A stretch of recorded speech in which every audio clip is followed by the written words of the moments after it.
Chaque personne, tu sais, est assez différente là-dessus. Moi, je sais que par exemple avec l'héroïne, j'ai commencé à en prendre, voilà, c'était sympa. Il y avait des gens qui en prenaient aussi, machin.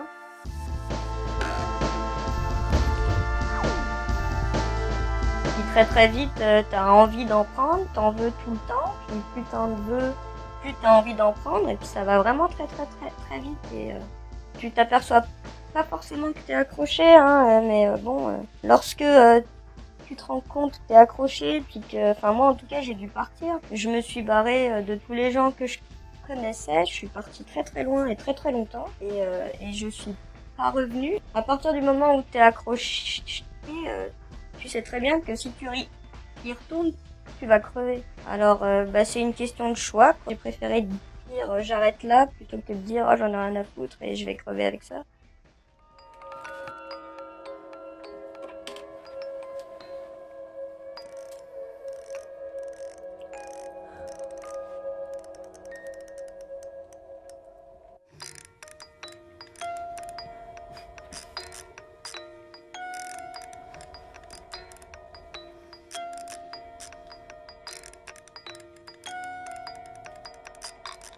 J'avais pas très envie de finir comme ça et je savais que j'aurais pas la volonté de faire autrement si je restais là où j'étais.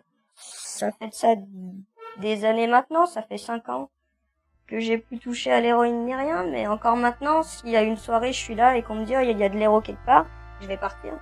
Je vais pas rester à la soirée, Lorsque tu commences à aller regarder dans le portefeuille de tes propres parents pour aller t'acheter un gramme, ça va plus. Puis tu perds ton identité, en tout cas avec l'héroïne, pour moi c'est ce qui s'est passé. J'ai perdu mon identité, puis je me suis vue dans de tels états que, bah ouais, ça aussi ça fait peur.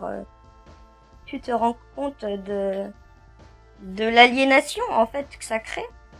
J'étais avec mon petit ami à cette époque-là et lui il en prenait aussi et du coup c'est vrai que c'était pas facile à deux et en fait on s'est fait un déclic mutuel, c'est que lui il avait envie d'arrêter, moi j'avais pas envie donc il m'a dit c'est soit t'arrêtes, soit je me barre en fait. Donc du coup on a arrêté ensemble puis on s'est barré ensemble du coup pour arrêter ensemble et ça a bien marché. Le déclic venait pas de ma personne, mais c'est vrai que j'en ai bénéficié. Et puis maintenant, en y réfléchissant, je me dis que j'ai pris la bonne décision, mais sur le moment, j'avais pas envie d'arrêter du tout. Ça m'a bien oppressé le fait d'arrêter. Je pétais des câbles tous les jours, je me foutais dans des crises pas possibles.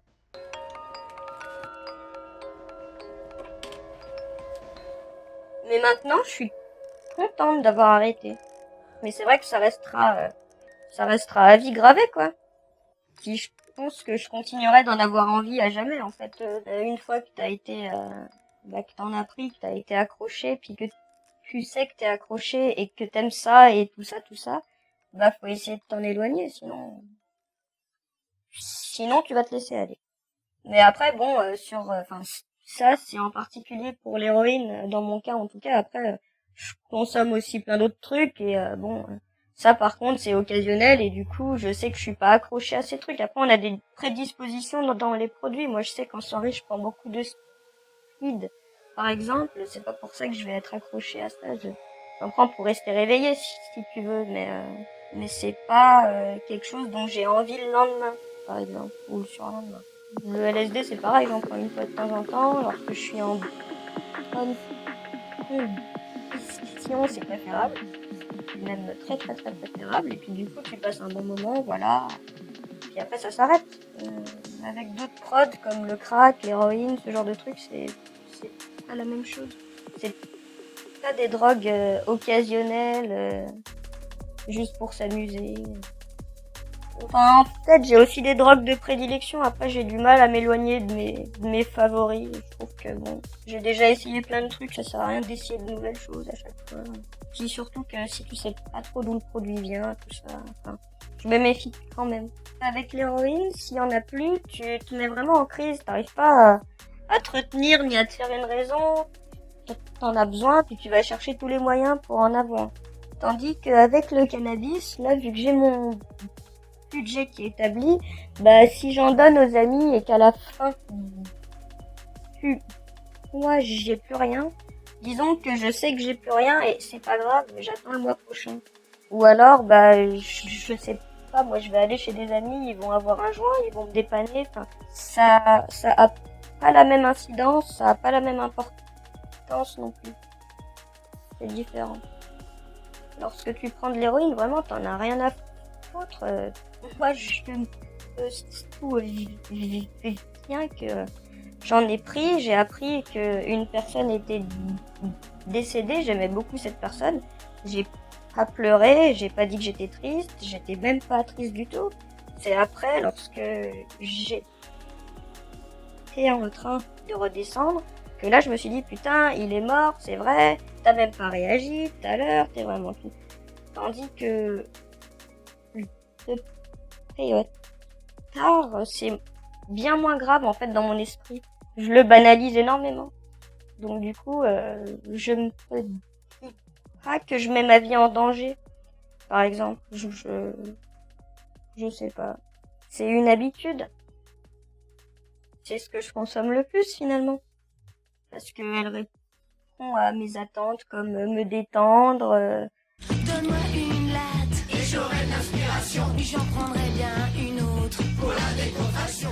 Je peux quand même rester concentré même si je fume. Ça influence pas. Ça a pas une si grosse influence que ça sur moi.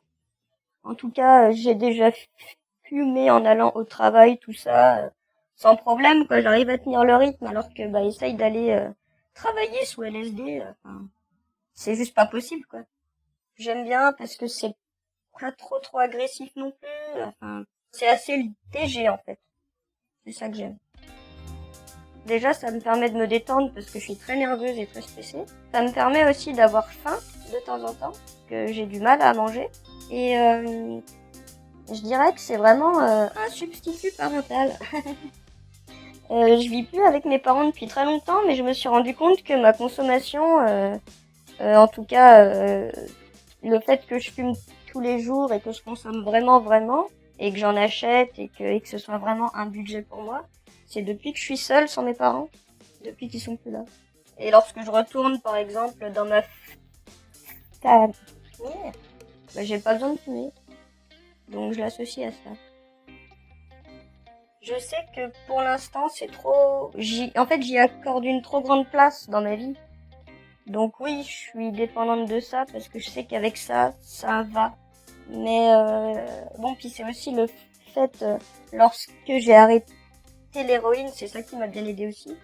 Donc j'ai gardé l'habitude de fumer mon pétard dès le matin avec mon café. Donc oui, je suis dépendante, mais en même temps, j'en sais rien, j'ai jamais décidé que j'allais arrêter ça. Je pense qu'on sait aussi qu'on est accroché à quelque chose quand on arrête. Pour la personne qui en prend pour la première fois, je lui dirais fais attention, et selon quelle drogue la personne va prendre, je vais même rester avec. Si par exemple c'est la première fois que tu prends du LSD, moi je vais rester avec toi et moi je vais pas prendre de LSD. Parce que justement, je veux avoir les idées claires pour te surveiller. Et pour que tu puisses te lâcher tranquillement sans te mettre en danger ou mettre les autres en danger. Parce que quelque part, tu peux pas laisser une personne livrée à elle-même alors qu'elle sait même pas ce qu'elle va ressentir. Enfin, il y a ça. Et aussi, avant que la personne en prenne, si je suis avec cette personne, je vais lui expliquer les effets que ça va lui faire si j'en ai déjà pris. Et pour la personne qui aurait une trop grosse consommation, tu peux lui dire, écoute, essaie de faire gaffe à toi, à lui rappeler que voilà, tu sais, que tu es là et qu'on préserve ses amis, non? Donc, essayer de lui parler au moins. À mon avis, le plus important, c'est pas non plus la façon dont on l'explique à la personne, c'est vraiment lui faire comprendre que là, il est en train de se foutre dans la merde et qu'il faut qu'il sorte de la vie parce qu'après, ce sera trop tard. Puis c'est très différent selon des personnes, selon ce qu'elles ont vécu et selon pourquoi est-ce qu'elles sont amenées à se droguer. C'est personne par personne.